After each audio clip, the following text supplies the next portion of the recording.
As kind of some of you know who came along to our sessions in real life back at the tail end of last year and early this year, the idea of the Entrepreneurs Club is basically kind of put together, I guess, a community of business owners and the likes in Liverpool to kind of, educate, but also have some networking and support.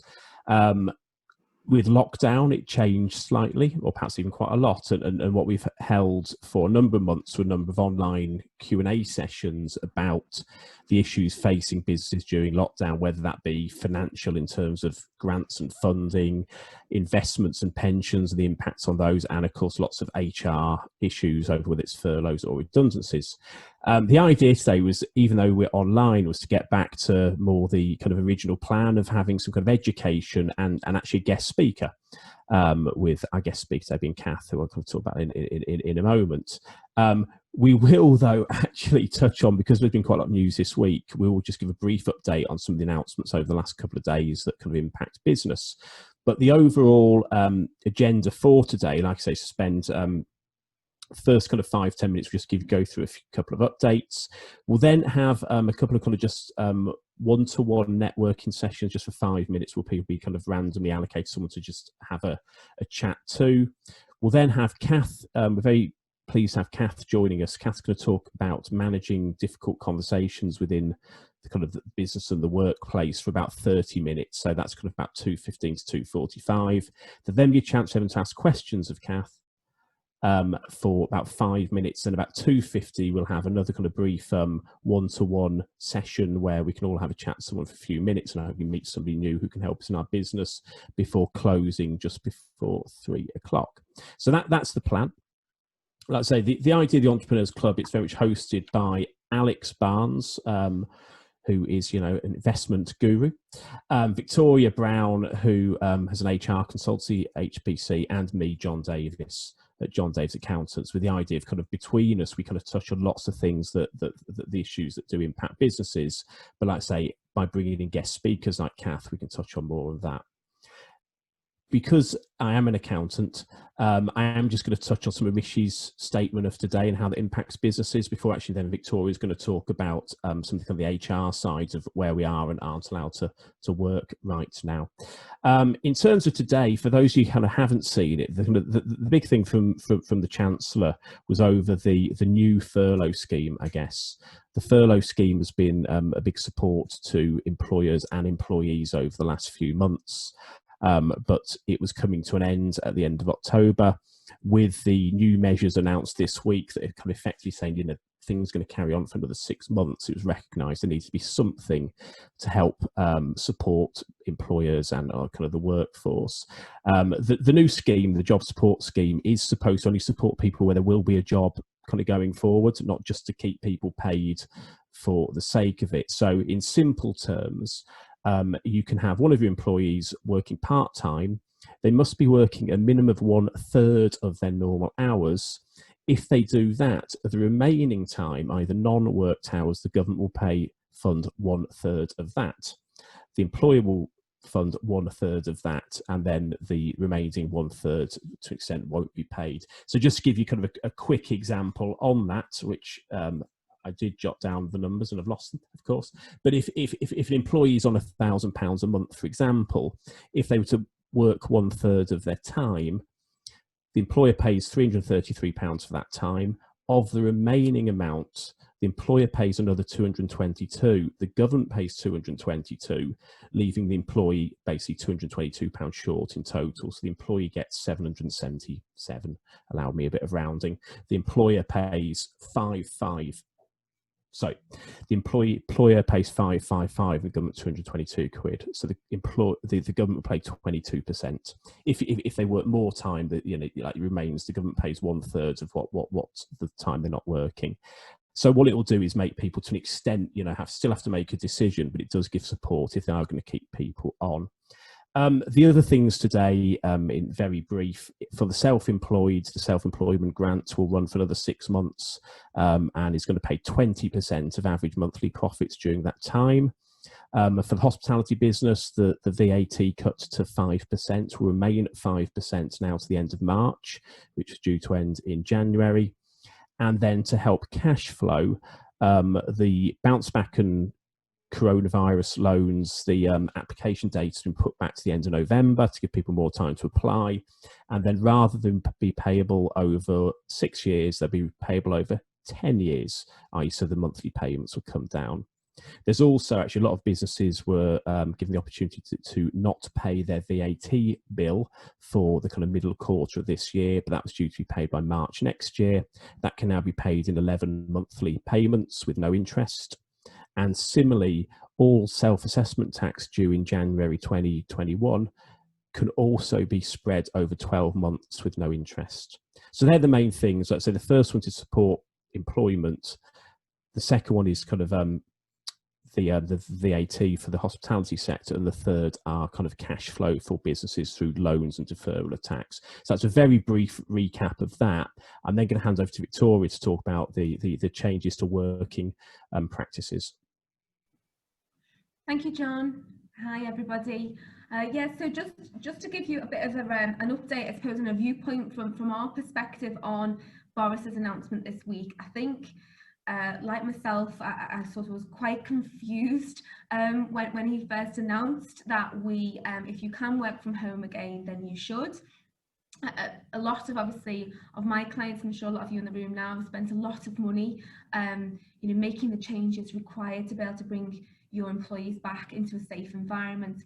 So after lots of toing and froing and debate with lawyers, we finally got some sort of a good compromise that came through from our governing body, which basically said that if you think about it, you need to just consider the wording. So he's not saying that you should, he's saying if you could work from home, then do so. So obviously there'll be a lot of sectors that can't do that. If you're like myself and you're office-based, what we've done is we've left it voluntary for our team. So before Boris's announcement, we did have sort of, it remained voluntary at that point in time, but we did have our Liverpool office open. It is COVID safe. We had completed all those risk assessments, and we do ensure only so many people are in at any time. But what we've had to consider are things like mental health.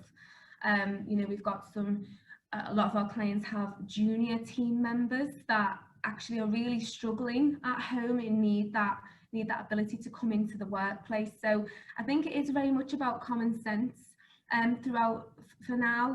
Whilst he's saying that if you can, then work from home, if there is an opportunity for you to do so, then that is the suggestion to keep us all safe. However, if you do have genuine risk and concern, you are concerned about some of your employees, and you can justify the reason for working within the workplace, then that is justifiable at this moment in time as well.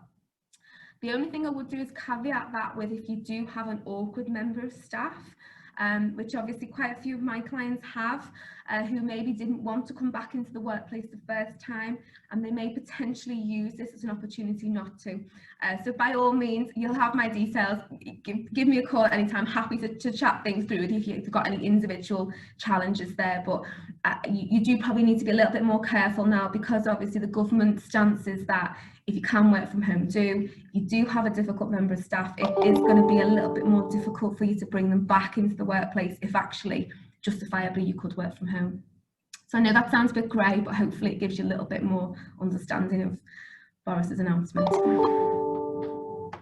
That's great, thank you very much. So I know we're all kind of struggling with this. I was just answering a text message. I know I shouldn't, but I was just answering a text message about how somebody else didn't understand the local lockdown rules. So it's different area to area. So all these communications that are coming out, I know they're trying their best to make them so clear, but they're really not. So what I'm going to do is I'm just going to put everybody now. I've randomly assigned one-to-one groups for people.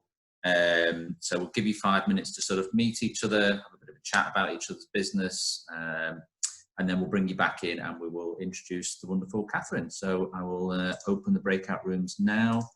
You should receive a message asking you to accept that, and then you'll be in there. Okay, so welcome back everybody. I hope that was you had some good one-to-ones there with everybody. I am now going to just start the part of the session which is what we're terming our skills guru, which is Catherine. So a little bit of an introduction to Catherine if you've not seen it already. So Catherine's practiced as a barrister for 15 years at King's James in Manchester. and brings all of that advocacy experience with her into a coaching and training business, Skilful Conversation Limited. Since leaving the bar, Catherine's worked globally as a trainer and coach, founding a company in 2018. As a coach, she deploys her courtroom skills to delve beneath the surface and identify what is perhaps not being said, or any incongruity between what is being said and what has been done. So she's passionate about empowering senior professionals to achieve their full potential. She has also distilled her vast experience from the courtroom and negotiations into a workshop on managing difficult conversations, helping people break through barriers, which are stopping them asking for what they want, or those who are struggling to communicate effectively. So these techniques can be used in group and one-to-one coaching to improve individual and team communication. Having suffered from imposter syndrome at various times in her life, Cath, you're not alone, I'm exactly the same there. Catherine has a special interest in this area as a coach and has developed a half-day workshop in which she both shares proven strategies and also supports delegates in developing their own solutions. So without further ado, Cath, over to you. If you want to share your screen and everything, that's great. Thank you. Thanks, Alex. Alex said all of that without even indicating what a terrible, terrible client I am to him and how long he's been trying to get me to fill forms in and make wills and everything. It sounded good though, Alex. It sounded like you nearly believed it. Good afternoon, everybody. Thank you for coming along today. I am going to try to keep to time, probably even gain some time back, hopefully, because I want to just share my 5 top tips from the courtroom which help people who are struggling with difficult conversations. Obviously that can apply in different ways, so because of time restraints today I'm going to focus on the conversations that people put off, whether that's giving feedback to staff members or perhaps asking for something to be changed, to be done differently, maybe even asking for a pay rise. Maybe it's the asking to work from home or the asking to come back into the office. And maybe it's you having people come to you or you planning to have those conversations. So I'll try and give the tips on flipping it round from whether it's a planned conversation on your part or whether it's somebody coming to you and ambushing you with a request that might start off seeming fairly unreasonable. So I will start with, you see, you did this last time, Alex. Alex and I tested this before and it moved and now it's not moving. So I'm going to share it again and do a different slide. If you need, I can share it on mine and you can click next and whatever. Try yours again, Cath, and we'll go from there. I'll try it on a non-slideshow for time reasons. So the first tip I wanted to share with you is to think about the fact that silence also has a consequence. It has a consequence very much in the courtroom. The reason you'll often hear lawyers on dramas and films saying, "I put it to you," is because the rule we have to follow for cross-examining witnesses is that unless we put it to them, unless we put our case to them, we're not allowed to use that argument in our closing speech. So if I am in a very highbrow rear end shunt type scenario and I forget to put it to the person that they weren't looking where they were going, I can't put that into my closing speech as an allegation of negligence. What I come across quite often as a coach is that people put off conversations, and what they say to me most frequently is that they don't want the confrontation, they don't want to feel uncomfortable, and they therefore keep quiet. But it is important to remember that that does have a consequence. It's easy to say, be brave, to just get on with it anyway, but it feels easier not to be. And I think what we often miss is the consequences of not doing something. So if there is a conversation you've been putting off, maybe just ask yourself now, what is the consequence of putting that conversation off? Are you stifling your own development or somebody else's? Are you limiting your success or somebody else's? And without getting too confessional on my part, are you just allowing resentment to build and build and build, so that instead of a calm, collected and planned conversation, what happens is you snap and you blow and it all comes out in a torrent of bad temper, and you've missed the opportunity to handle things carefully. So with this one, I would say be realistic when you think about the consequences you fear. Do a proper cost-benefit analysis. What do you stand to gain or lose, not just by speaking up, but by keeping quiet? And I think also have a realistic assessment, probably by reflection, on what's happened previously. You've made it through lots of those difficult conversations. You can probably make it through the next one as well. Helps sometimes to think back to what was worrying you last September. Maybe even what was worrying you last January or February. I would be almost certain it's not what's worrying you now. And there's a real risk that we get those things out of proportion and therefore don't act. So try to stop the bottling up. If you are going to go ahead and be brave and have that conversation you are putting off. In a very linked topic, I think a very linked tip, we get told as trainee barristers to write our closing speech first. So we don't prepare our opening speech, we don't prepare how to handle witnesses. We get told to write our closing speech first, because unless we know what we want, we can't run the rest of the case effectively. There's no point starting your preparation if you don't know what it is you want, if you don't know whether the court can give it to you.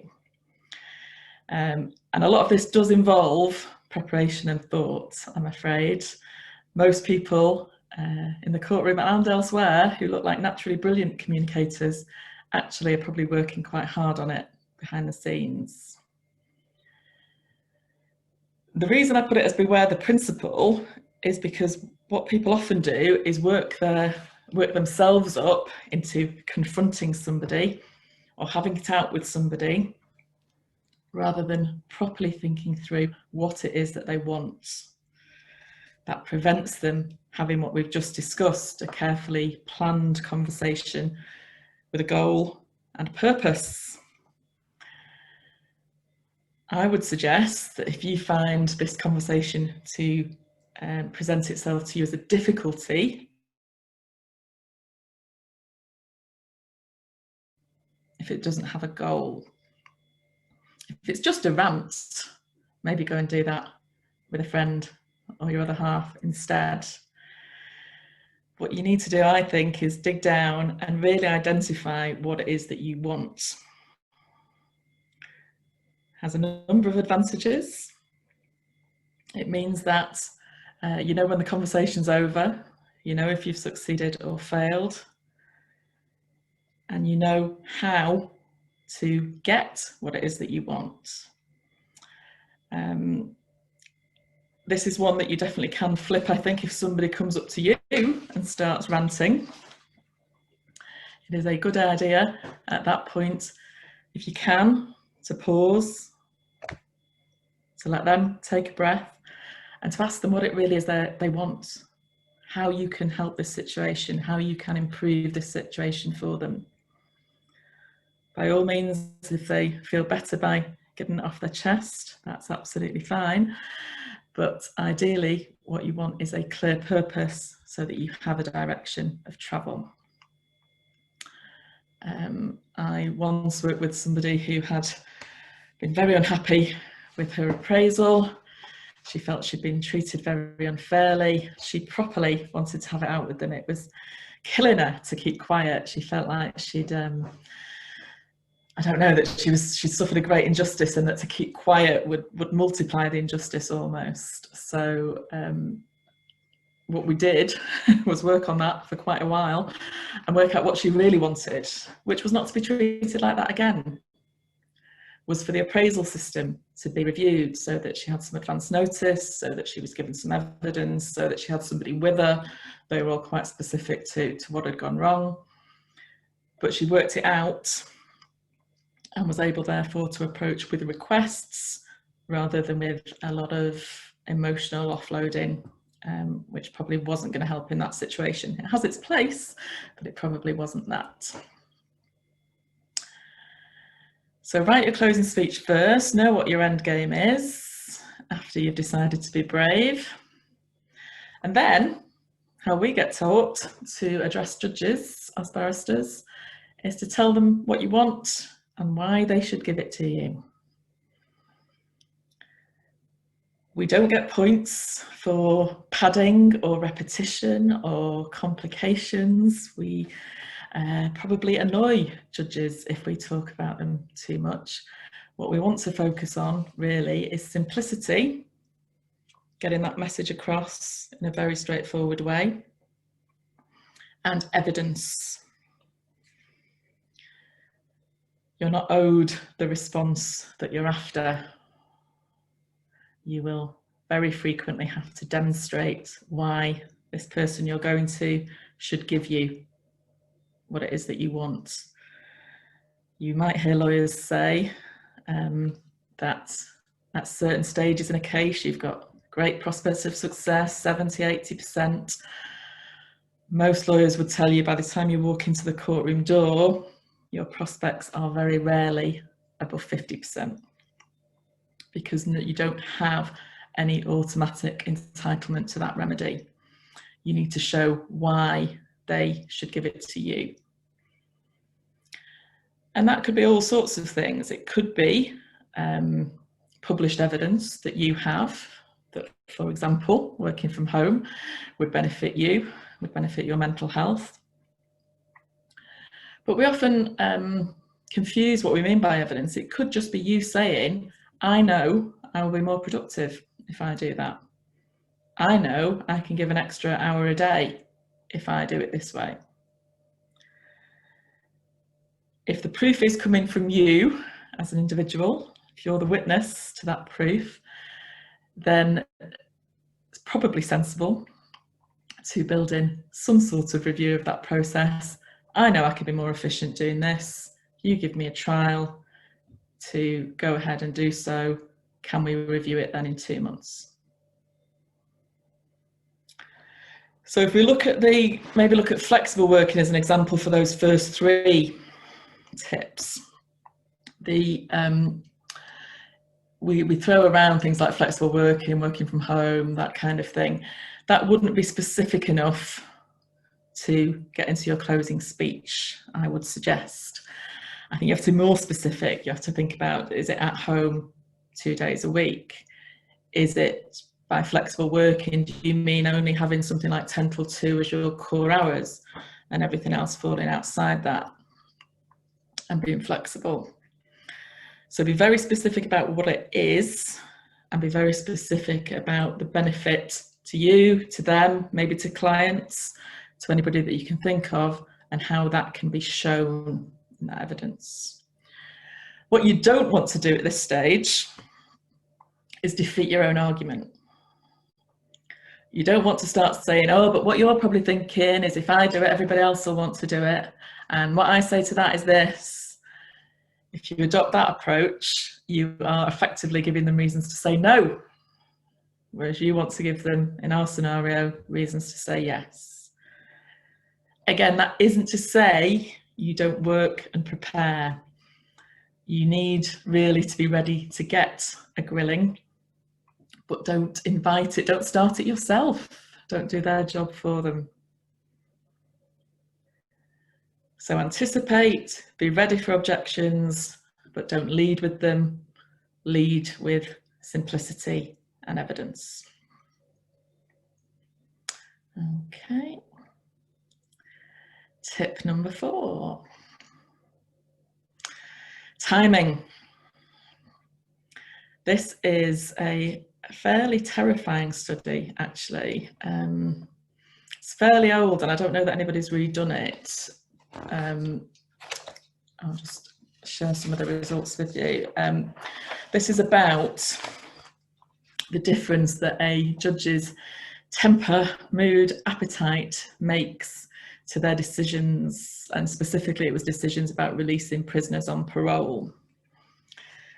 There were a group of researchers that looked at thousands of rulings by a number of judges in Israel, and they looked at how much more likely somebody was to be released on parole if they were first up at the beginning of the day, just after breakfast, just after a good night's sleep.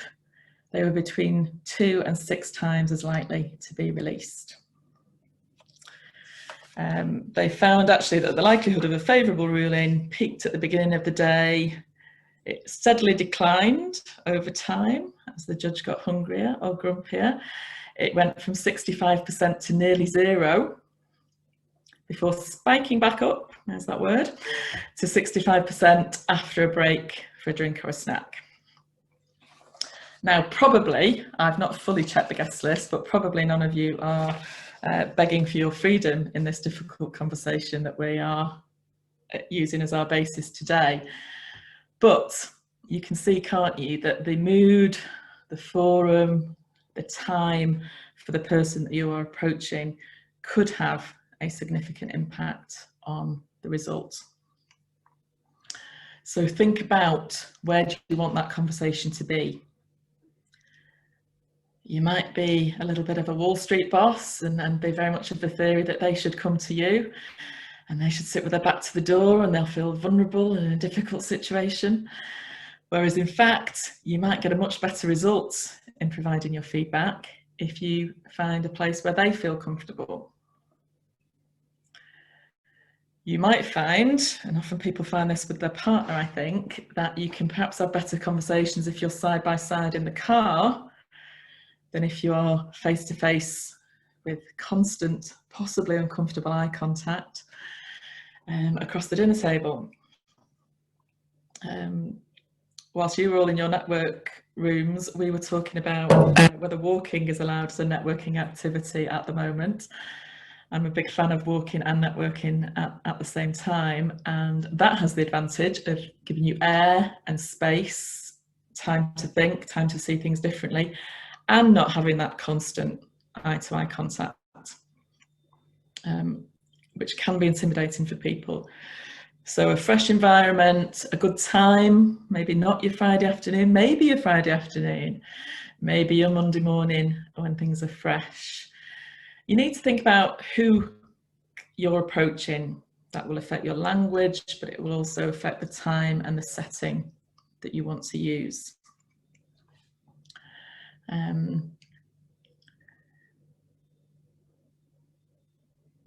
One thing I suppose on feedback there actually that is sometimes missed, it seems really basic, but if you are giving somebody what I tend to call negative feedback, because I'm very much in a spade school, but if you're thinking about it as constructive feedback, do think about privacy issues as well. I think back in the day, before we all were inside a lot more, I was astonished at the amount of one-to-ones and even job interviews that were going on in the cafes of Manchester. I don't think that necessarily does bring out the best in people. So do think about other people's privacy and their sensitivity as well.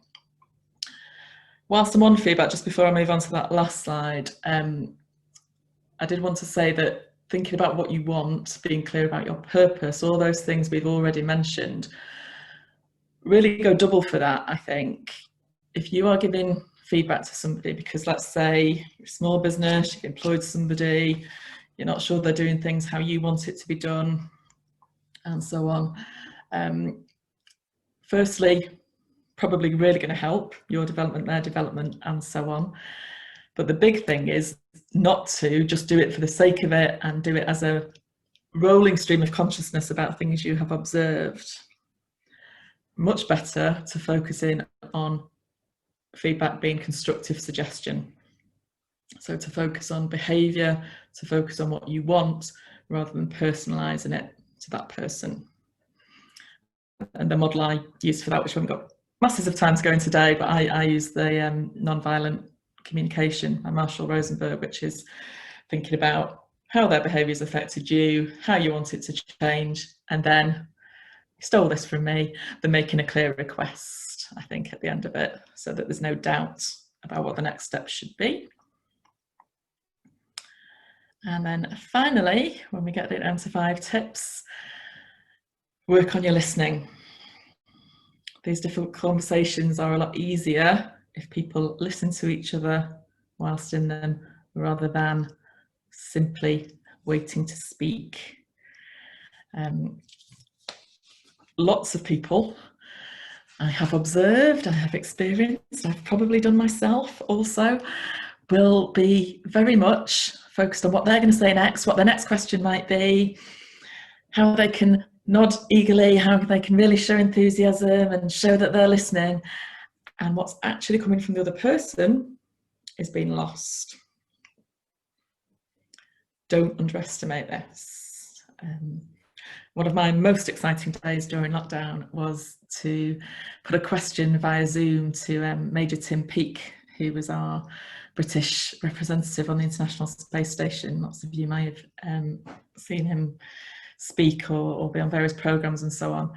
And I, on brand, asked him what his top communication tips were from having been in a setting where obviously life was at risk, very high risk environment, people from different cultures, and I didn't slip him a fiver or anything, but his answer was, it's listening. You can't go in, even as an incredibly gifted, incredibly able astronaut, I think you have all the answers, because that other person from a different culture and a different background might have something absolutely fascinating to say. And he said that was what they worked on all the time when they went out to do their team building, when they went out to do their developing their culture and being able to work together. It was listening that they worked on every time. And you can practice it, which is the good news. You can get better at it. The next time you find yourself cutting over somebody, just stop, just wait and listen as you are waiting. If we flip that one, and if somebody's coming to you because they're desperately unhappy, they're your employee, they're unhappy with what's going on, listening and asking really good questions to really find out all the things that come on those other slides is what you do as the recipient of that challenge, I would suggest. I threw in a bonus slide on this. One of the things we get taught to do as barristers is be fearless but courteous. We have to represent these clients. We don't have a choice in the matter. Some of you might not be aware of that, but we have something called the cab rank rule, which requires us to represent the parties that come to us, so with very few exceptions. And therefore, we have to stand up and say difficult things, but we have to be polite as we do it. So thank you very much for listening. I think we are just about on time, and I'm very, very happy to answer any questions if I can. I don't know if you want to do that now, Alex, or do the reading. Yeah. So it was really good. You actually caught me then, Cath, when I was writing down a question for you, and you said when you said something along the lines of when the other person isn't listening and figuring out what they want to say. I was like, oh, it's talking to me. I had a question, which is, what would you do if someone in your team was particularly volatile normally? And in that, I mean, you've got something difficult to say and they start, for example, like in a flood of tears. Do you just pass them the tissues and rearrange, or do you just go, we're pressing on? How would you deal with it? Yeah, I mean, I think it probably does depend to a certain extent on the person and how well you know them. I'd be very slow to try and shut them up, because I think if they are that upset, then there's probably a benefit in them getting out whatever it is that's in there. And then I think, Alex, probably if I could, I would offer them the choice. I would say, you know, this, you're obviously finding this difficult. Would you prefer we press on now, given that we've started, or would you prefer if we pick this up at another time? You'll often find, I suppose, that something else is going on. It might not be, you know, that they've constantly taken the office stapler or whatever it is. It might be, and it might be that you've hit on a good time to explore it. So I'd be slow to force them to, but I would try and give them the option if possible. In my unprofessional opinion, it usually helps to make people a brew. So that's my only tool usually, to just go, I'll be back. I'll just go and make you a brew. Brew and tissues. Yeah. So, is there any other questions for Cath? No? We're all into silence. Okay, look, Back today. that was really good. Thank you, Cath. So guys, what I'm going to do now is I'll just put you back into breakout rooms again. So 5 to 7 minutes with each other. There should be different people this time. So if I've managed to figure it out, which would be a miracle, that'd be great. So I'll put you in there now. You should get a link you can just click on. And off we go. Over to you. Thanks, Alex. So just like to thank you all for attending today. A very big thanks to Cath. I found that really, really interesting. Just saying to her then, I can relate to quite a lot of people that don't really listen and can't wait to tell me what they think. So I've certainly made a few notes and things that I'll be taking on board moving forwards. But I hope you've all enjoyed it. For those of you that have been to some of our meetings face to face, I hope we're trying to obviously get back a little bit to that, albeit it's virtual. So if you do have any ideas of anything that you would like us to bring, a speaker or talk about, let us know. I think at this current time, it's more important than ever that we network and pull together as a business community. So I know we did it a little bit differently today and had sort of a network at the beginning and end, and we intend to do that more. So really, we will do another event sometime this year. So we'll let you know about that. We'll send an email out tomorrow. There will be the recording from this, so feel free to share or look at it any time to get your tips off Cath. But yeah, thanks once again, and it's great to have you as part of this community. And I think we've got some difficult times ahead. So if we pull together, I'm sure we'll all we'll all come out of it the other end, won't we? And meet hopefully face to face in the not too distant future. So thanks again, and we'll see you all very soon. Yeah, see you all soon, guys. Take care. Bye now. Goodbye. Thank you. Bye-bye. Bye, Alex.